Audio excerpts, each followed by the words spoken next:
So if we go, we might have to go back to that one, but if we go down to a question definitely for you, Jane, are you monitoring mineral oil phytotoxicity, and what have you seen so far?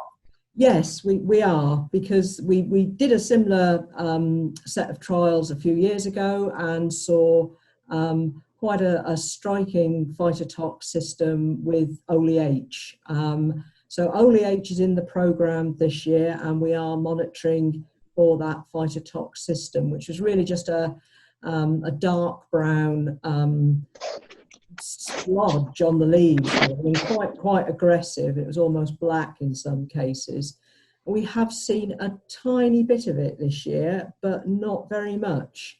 And that's been a little bit surprising, because it's supposed to be more prevalent when you spray in quite sunny, high radiation weather, and we've had that, but we haven't seen this phytotox, not to the same degree that we saw before. So I guess that's encouraging, and not yet seen any adverse growth effects. Scroll down.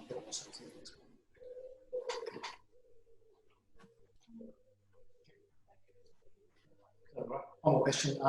There was a question from Paul Coleman about what Reaper actually was. Did you want to advise on that, Jane? Okay. Yeah, so it's paraffinic oil. It's been used quite extensively in France on potatoes and other species as well. And they're hoping to get approval in the UK. And the data I've seen was very encouraging. It was giving a 50% control of virus in harvested tubers, with quite an intensive spray program, and it was very high pressure as well, but it was giving pretty impressive control. So we'll wait and see. And we haven't seen any phytotox with that one either, so that's good. I know there's another question. Was the phytotoxicity from Martin Cox with oils mainly when mixed with fluazinam? We haven't applied fluazinam in this program to date, so can you remember that from the past? No, it was with oils applied on their own, with OLEH applied on its own, and that's where we saw the phytotox.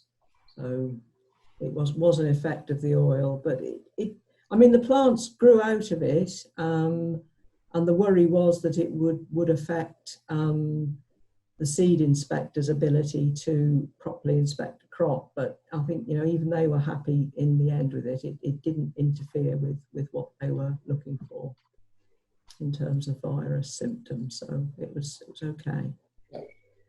Right, one more question for you, Jane.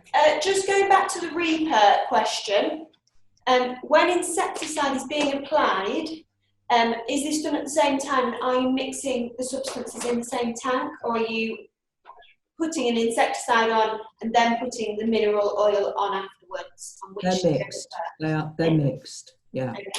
Right together. Yeah. And there was a question online, Jane, from Michael Tate, saying, were we looking at morphology of plants post-spraying regimes? Yeah, I mean, we're just generally looking for any stunting, and this discoloration, but stunting and any unusual growth habits after spraying. But we haven't seen it this time. We did see stunting with OLEH. As I said, they grew away from it, but we have not seen it this time. And it may be variety dependent. That's the other problem, but yeah. There's a question as well from James Lee about if he was an aphid, he might get a bit confused by the fact that the contrast between straw, soil and potato leaf. Can you please mention why we think straw might be having an effect in terms of the contrast or lack of contrast? So this is based on some work that was done in Switzerland. You're looking at mineral oils and these sort of cultural approaches, one of which was straw between the rows. and the straw is meant to reduce the contrast between the soil and the plant, and that in turn makes it harder for the aphids to home in on the green tissue of the plant. So it's chopped wheat straw. Is it 5 tons a hectare equivalent? 2.5, I've forgotten. 5 tons per hectare. So, and it's, despite some windy conditions, it's stayed put. So we'll see what the results are. But that's the theory, and there was evidence that it did work to a good extent. Would you like to report, Jane, on the fact that this experiment to get high levels of aphid pressure, virus pressure, we've got infectors that purportedly we know that they've been tested. Every single tuber has a hole out of it because it's been tested at the stolon end, and we were sent samples with 100% infection. Would you like to comment on your results to date? Well, I mean, so it's PVYN, and in addition to the tuber testing, we took some leaves from the plants as well, and have had those tested. But the incidence in those leaves is actually a lot lower. So we're going to be retesting a few of the infectors to see if we missed it somehow, though how we could, I don't know. There are symptoms appearing now in the infectors, not in every plant. So I think we'll just have to do some retesting. But there are other sources of PVYN in that field, in the national list trials. So I'm still pretty hopeful of some high virus incidence that will allow us to, discriminate between treatments. Great. Thanks, Jane. Okay. Thank you very much. Okay. Right, so now it's a bit of a free-for-all that you can ask questions of anybody. We've got a number of emailed questions that have come through, and please do use the chat line to type questions in, because we can see them real time. There's a couple more have just come in. So, Elle, do you want to read one of the questions? Yeah, so this one's a question for Mark and Mark in relation to Jane's presentation and the trial using the vetch and straw in between the rows. Do you feel like this extra material between the rows would have a positive effect on the soil structure in the tram lines due to rooting in the case of the vetch, which could lead to reducing water runoff, and a similar thing with the straw, reducing water runoff and slowing rainfall / irrigation infiltration before the canopy has reached 100% park cover? Oh, Mark's passing over to me. I've walked the field today. There are 2 more questions for Jane, so if she's still there, that would be quite nice to get her to answer these. But the straw is about 90% ground cover in the bottom of the furrow. As Jane said, it stayed there, and underneath the straw, the soil is still damp. If you go into the equivalent adjacent plot in this case, which had vetch growing, the vetch is 100% ground cover. It covers probably, of the surface area of the ridge, probably covers 75 to 80% of the area that isn't covered by potatoes, and it's probably 15 to 20 centimetres high with the tallest plants. But if you go underneath that, the way we irrigate, the ridges are generally dry and the furrows are wet, but the furrows under the vetch is actually quite significantly drier. So it's actually taking water out there. Also, what it has done is suppress the weeds, which everybody will know how difficult it's been to control post-emergence weeds with the dry conditions this year. So we've got suppression of weeds and we've got full ground cover. Will it improve irrigation infiltration? Yes, definitely, because it will be using water at that time. Will it compete with the crop? Almost certainly yes. And by the time the crop is reaching full ground cover, it may well be the same sort of height. It's growing pretty rapidly where we've got it. In terms of soil condition, yeah, because of the density of rooting, it will improve soil conditions. It will take up nitrogen from the furrow as well. So it's likely to be a benefit, and it's sort of the classic intercropping system that was put around by Reading University many years ago. Mark, do you want to add anything to that? No, I think you probably sort of covered it. So I know we're flitting back, but there's a question from Paul, spoken to John Williams from Sangos. They require the UK to agree mutual recognition of the French product before the UK leaves the EU at the end of the year. He made it clear that it won't be called Reaper, as this brand name is already taken by a product in Northern Ireland. So that's just some comment. There's a question from Tony, because it's got a question mark at the end. When the seed industry has failed to hold virus out of seed crops, what levels of virus can be tolerated in ware crops? And do we know about varietal tolerance? Which ones show few, if any, symptoms, and which one will show dramatic impacts? Are you still there, Jane? Yeah. Yeah, still here. Yeah, and the answer is, unfortunately, we don't know, and I wish we did. At one time in the past, we used to carry out virus tests and look for resistance in harvested tubers, and then they used to be grown on and we used to yield them. So there was some impression of damage to varieties, different varieties. And that was a long time ago, actually, and it's just not been done. So we don't know. And a symptom expression is something that you can get a handle on in different varieties, but the effects on yield, yeah, afraid not. I don't know if you've got any comments, Mark, but it's a gap, I think. Yeah, it's going back to the beginning of my career when we were doing work in the late 80s and early 90s, when we were looking at the level of incidence of virus Y in eczema, and we could go up to 50% plus infection of seed before we saw consequences on yield. But cracking was almost proportionally related to the incidence of virus. So at 50%, many tubers, 50% of tubers in many cases were cracked, but that's just one variety. I think there's a lot of data that are lacking there. Okay. Thanks, Jane. Okay, so. Okay, so we have another question for Mark Allison this time, from Ed Hodson, and it's asking, in reference to the use of cover crop and its effect over winter water uptake and soil structure, has there been, or are there any plans to compare the power/fuel consumption of spring cultivations in soils with the cover crop and without cover crop? The positive of a cover crop could be the lower soil water content, but other challenges might come with dealing with the plant material, especially if it's still green at the point of distilling.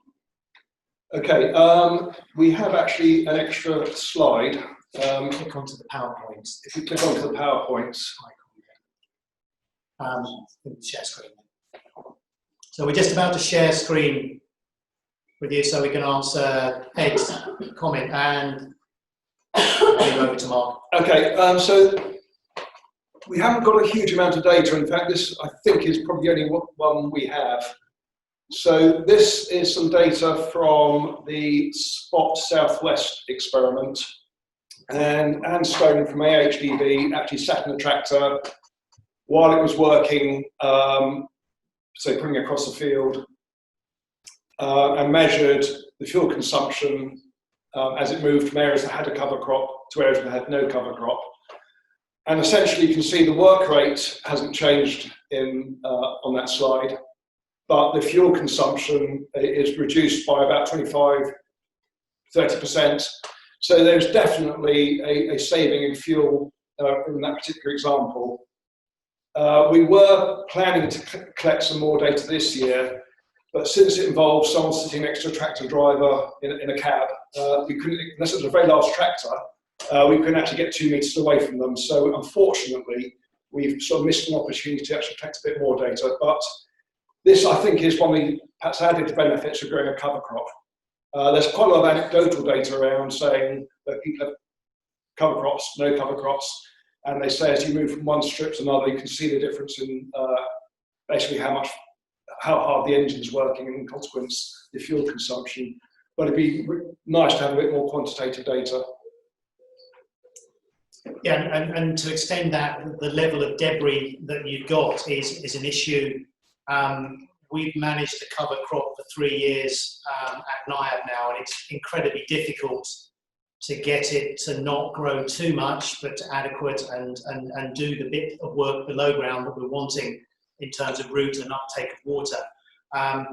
We basically don't de-stone here, but we would be very close to being marginal without desiccating the crop if we left it to go green. But the idea would be to leave it as long as you can before you do the cultivation.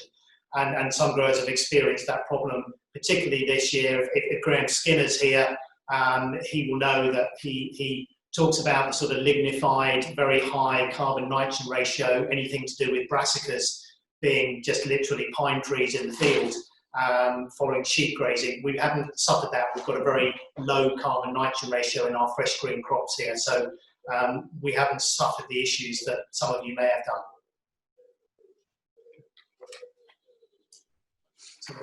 Still staying on the topic of cover crops, aside from oats, what other options are available?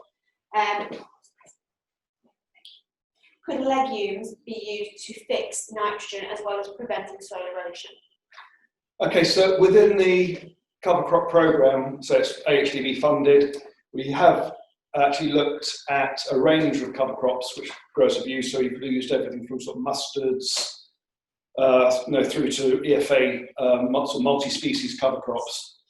And in many ways, it doesn't really matter what species you use. The key is actually getting them established in the autumn. And previous work I've done, when I was working on sugar beet, showed that it really depends on the conditions when you sow them, when you get rainfall soon after you planted your cover crop, and soil moisture. I think legumes could be particularly sensitive to soil moisture, and I think you may have an increased rate of failure if you grow leguminous cover crops. We've tended to use, at NIAB, use oat cover crops. People seem to be able to grow mustards fairly well, but there may be some issues with that in terms of pathology. There is another question on the carbon nitrogen ratio from Fairly recent. It's one of the recent ones. Yeah. Did you see any difference in the carbon nitrogen ratios of the oat cover crop between spraying off and the green incorporated?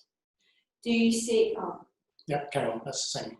Do you see any marked differences in other cover crop options, yield effects purely from green matter or organic matter? Was the 1.2 tonne hectare yield response to organic material inclusive limited to one form of organic manure or over a range? If so, would you expect more significant response from other manure types? From Jonathan Dole there. Okay, so several questions there. So in terms of the CN ratios of the oat cover crop this year, I don't think there's any difference. I think it was somewhere between about 15 or 16 carbon to nitrogen ratio. So when you plough that in, you'd expect it not to particularly lock up nitrogen or release much nitrogen either. So it'd be fairly neutral. It's just essentially you're putting carbon back into the soil. In terms of species, we sort of answered that in the previous question.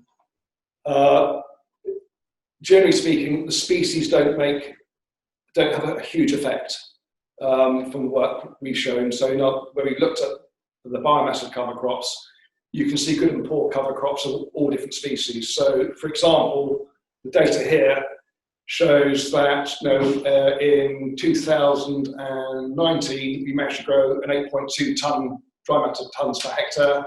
The previous season was about 3 tonnes. This season it was 2.2 tonnes. So a huge range in cover crop dry matter yields, same species, and that's purely down to the sort of environmental conditions, probably at the time of planting, subsequent rainfall, and subsequent dry periods. So the environmental conditions probably have a much larger effect on cover crop yield than the species selection.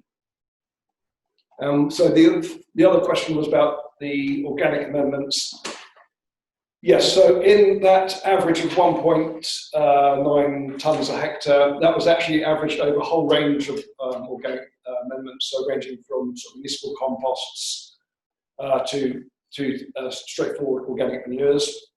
And I guess in many ways we're a little bit surprised and perhaps disappointed about how small the response to organic manures was, and essentially that difference is not statistically significant.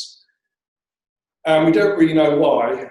Maybe, this is speculation, that where growers are using organic manures, particularly ones that are quite rich in nitrogen, they're not adjusting the nitrogen out of the bag, and that essentially you're having too much nitrogen being supplied to the crop, you're affecting partitioning, and that is reducing yield.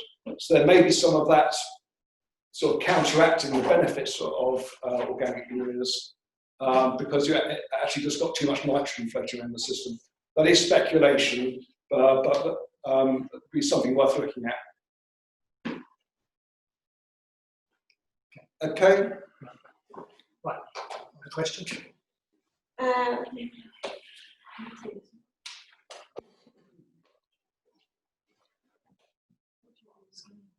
Yeah, go back to the video screen of us.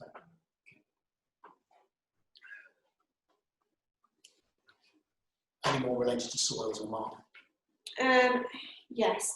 The light and heavy clay soils is different by 8 days. Previously, you have imported different soils to make bridges and not, as I recall, seeing much of a difference.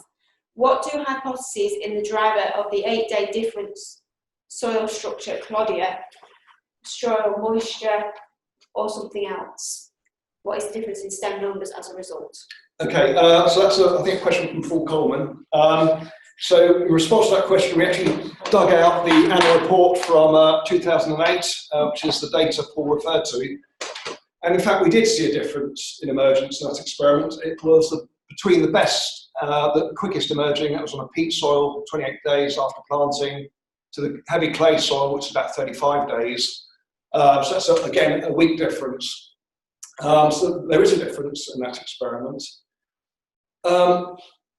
We haven't actually measured stem population yet, but there may be a difference. And at 7-8 days, we could just about perhaps see a difference in the number of stems, conceivably. Although, having said that, going back to this work, there wasn't a difference.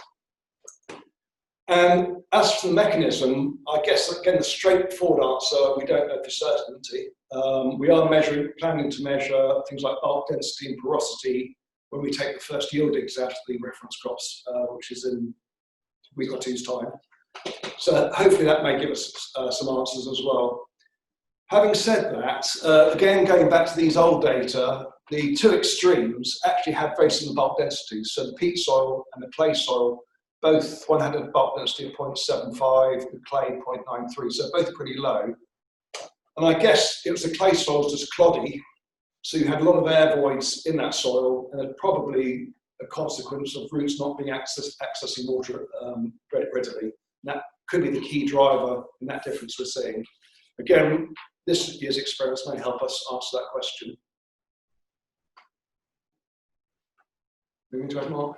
Okay, the only other thing was that most of the team here would have planted the experiment and would know that depth control on the very loose, light side of the field is quite difficult because we've got so much soil. Depth control was very easy on the heavy part of the field because you couldn't get it in. So it might well be planting depth issues, but we'll measure that at our initial harvest and then put that together with the soil data to try and give an answer as to that. But already an 8-day delay in emergence. Some of the most advanced plots in the reference crop are pretty close to full ground cover now, and on the heavy side, there's nothing more than 50%. So the effect is just, being extended into ground cover as well.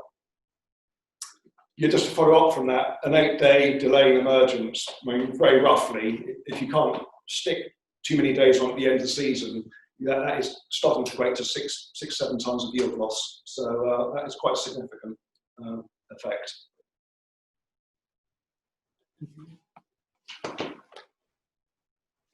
Okay, so we have another question from Debbie Winstanley, and that's for Mark. And it's asking, in reference to the nitrogen being released from the soil after cultivation ahead of the season, can you give a few more insights as to why there's so much variation and how we calculate how much bag nitrogen to apply post-planting, and can you see it's more of a challenge with determinate varieties like Estima? Okay, so again, several questions there. So I think one of the things we've shown fairly consistently is if you take the measurements of soil mineral nitrogen, first of all, that can vary massively from season to season, from field to field.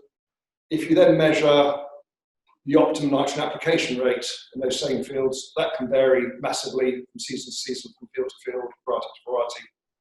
But there's no correlation or useful correlation between the two. So, well, in essence, measurements of soil mineral nitrogen aren't a good predictor of how much nitrogen you need to apply to the crop. We know, I think from loads of work we've done, that it's not really what you apply to the crop, it's what the crop has access to. So I think this is always going back to soil conditions. There may be nitrogen in the soil, but if you've got poor rooting, cloddy soils, perhaps inadequate moisture, too much moisture, the crop is not going to be able to take that nitrogen up, and that is going to modify your response to nitrogen and the yield potential of that crop. And again, sort of going to what we're hopefully achieve this year in the two reference crops on a fairly decent part of the field and a fairly less decent part of the field, is a start to answer those two questions. What kind of factors may be limiting nitrogen uptake on crops that are planted on the same day, the same variety mix, and hopefully that's to hone in on that and start to answer those questions in a bit more detail. What was, if I answered that question, or was there anything else?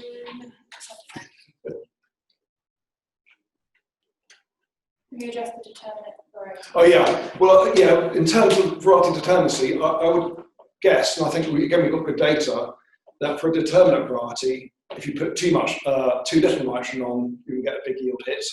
For an indeterminate variety, the Royals, the Burbanks of this world, it's the other way. If you put too much nitrogen on, you're going to get a big yield hit. So really, your safety margin is actually always a little bit excess on determinate varieties. Don't put too much on your indeterminates, because then you will get a yield loss. So moving on to biostimulants, this is a question from Martin Stuffard for Mark, saying, are you testing arbuscular mycorrhizal fungi, as these are known to help protect plants against abiotic stresses? If so, will you look at these effects of products on the uptake of phosphorus and explore the potential reduction of applied P when you can be achieved, has been proven in Brazil on soya and corn crops, using a product known as Rutella VR, marketed by Novoterra? The answer is no. So the answer to all the subsequent points is no, we're not measuring it. But if we were studying that, so I think those are the logical things to look at in terms of uptake. So to explain where the program is this year, we've had 3 companies come to us to look at 3 different biostimulant products. I think I mentioned in the video, we've got a simple carbohydrate addition to the leaves, so adding sugars. That's been well documented around the world, particularly in fruit crops, in preventing abscission. So that's a product we're trialling for Syngenta. We're looking at a novel product which is looking at changing aspects of soil microbiology. It's a microalgal product from America. And we're also looking at a harpin, which is a bacterially derived protein, to look at calcium uptake in potatoes. So there's 3 different routes there. If we looked at a product such as Ruta, there are many others out there all making lots of claims. We're testing 3 this year, which is probably a record for Mark and I in 1 year. But from my totting up, we're now on 16 products that we've tried. And again, there are some people in the audience who will have gone to Washington last year, and there were 32 different products that had been tested, or 32 comparisons there with no significant effect. We haven't found any significant effect either. So apologies to those people that are sponsoring work with us this year. But to date, we haven't seen any effects on ground cover of any of the products. And that's data that were taken yesterday in terms of ground cover. So there's a lot out there, but we've yet to generate the sort of differences in ground cover from these products that would really support the yield differences that we've got. But we are measuring different things like calcium uptake, We're measuring soil properties in terms of respiration rate. So lots of different things that people have asked us to do to try and tease some of this out. So, you know, possibly next year we might try VAM. So if you want to sponsor some work, please come to us. So going back to later planting, we have a question from James Lee asking, are we confident there aren't any additional factors from later planting of similar seed stocks that might affect the stem number other than the age of seed? I think that's you, Sarah. We did think about this when we were setting up the experiment, and like big differences that you see in later planting is like faster emergence, partially because of temperature, but also because of the greater stem number.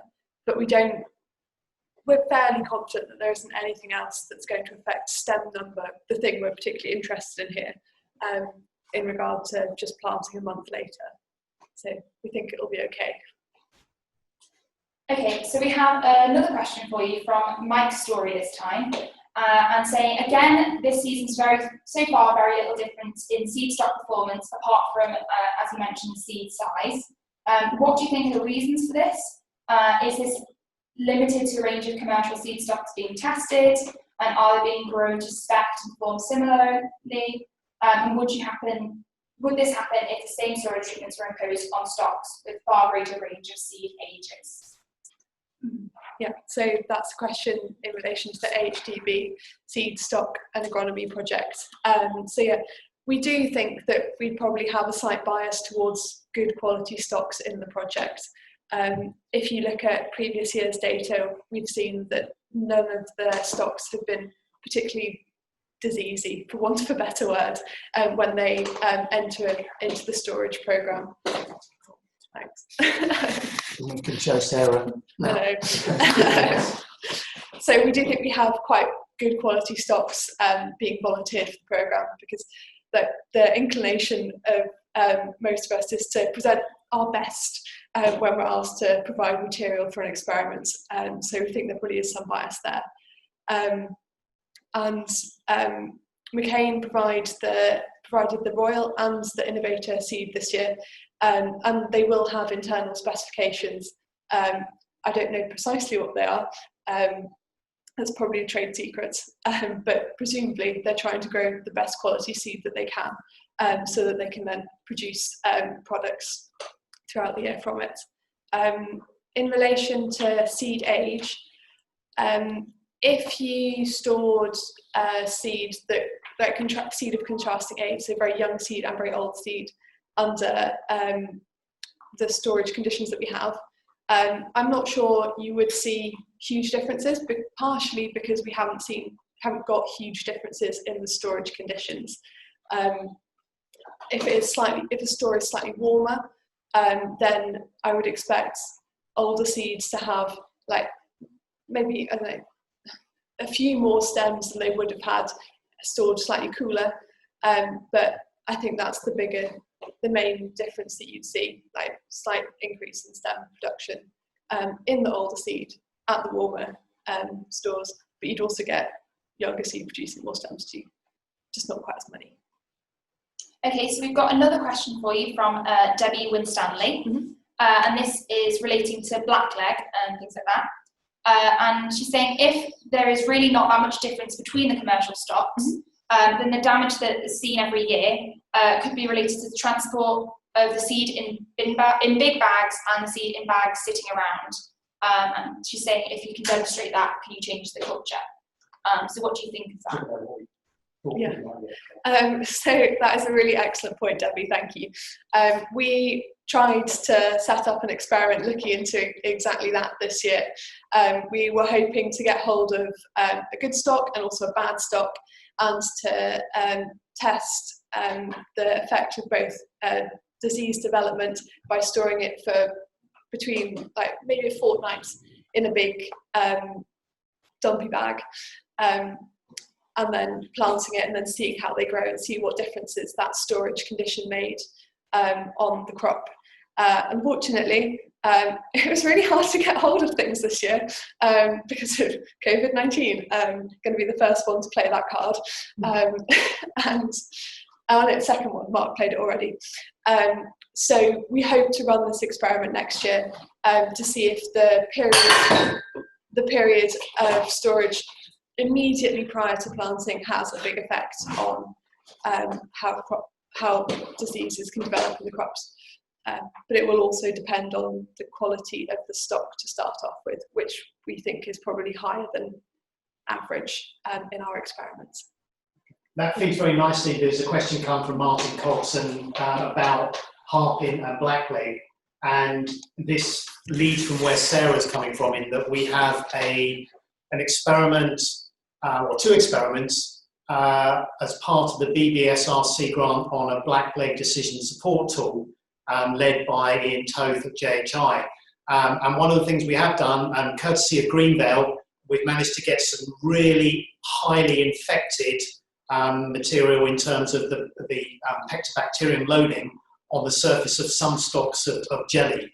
And I've been out today resiting some moisture probes in the field because some plants have died next to where I put the probes in, and they look fine when they emerge, and one plant has died.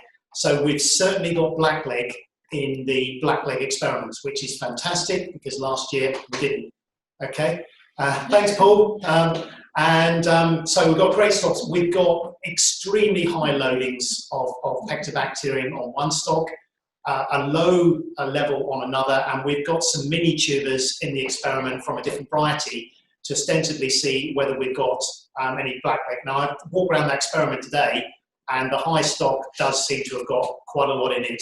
So Martin's mentioned about harpin. Yes, in one of those experiments, we're looking at irrigation management as well as using harpin to look at potentially the calcium uptake performance on the crop and whether we can protect against invasion of the disease or breakdown of the tubers. So yeah, that's in there, but you know, this is early days yet in terms of that product having an effect. So.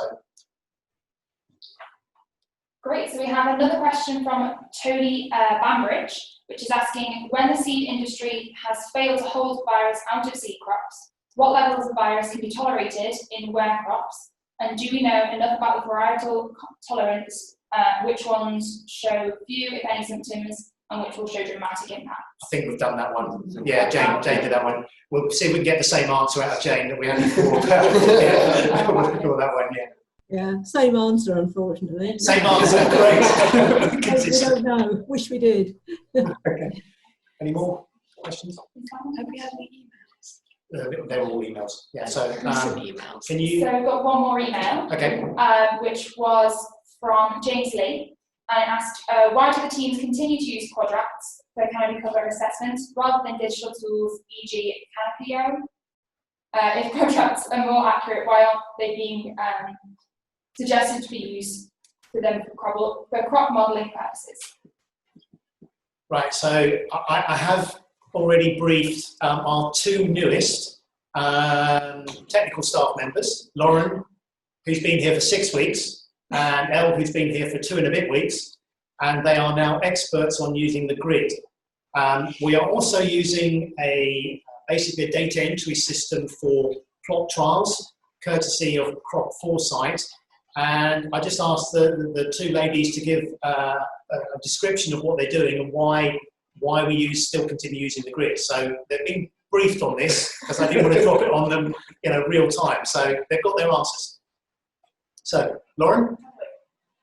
So we continue to use the grid because we find it accurate to hold it physically over the plot, rather than having a device which can be lifted and moved around at a different height.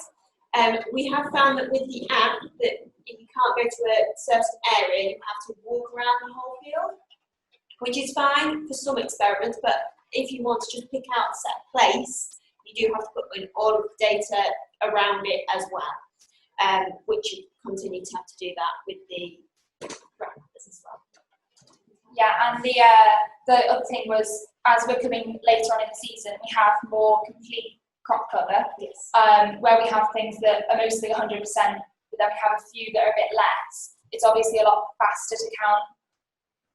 Yeah, there's 2 squares that aren't filled, rather than having to take a picture on every single crop. It's a lot faster to just go, yeah, that one's 100, move on. That one's 98. Very, like, it's a lot faster and more efficient.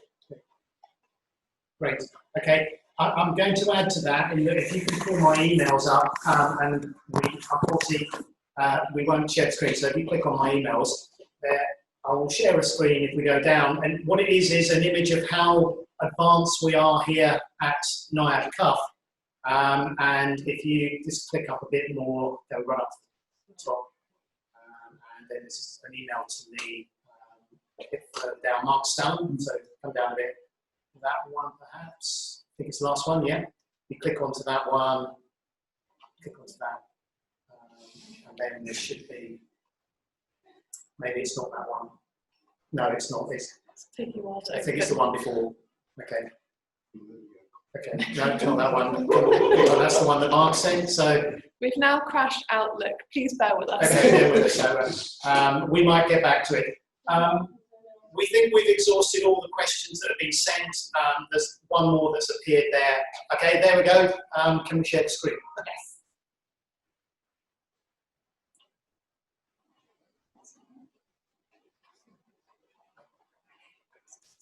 Okay, so technology. It's coming.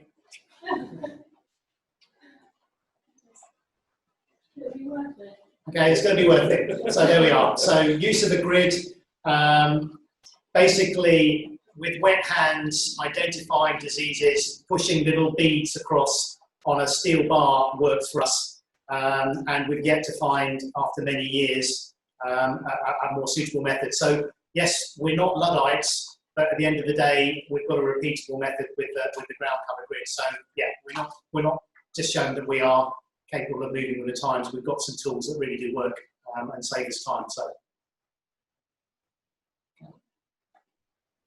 okay, we don't seem to have any more questions. Finally, we've bored people. So, nothing more from anybody. No, okay. Your silence is deafening, and we're finished just under an hour. So hopefully it's been useful. It's been a learning experience for us. All the team have contributed to this. So any feedback is welcome via the CUPGRA admin email address.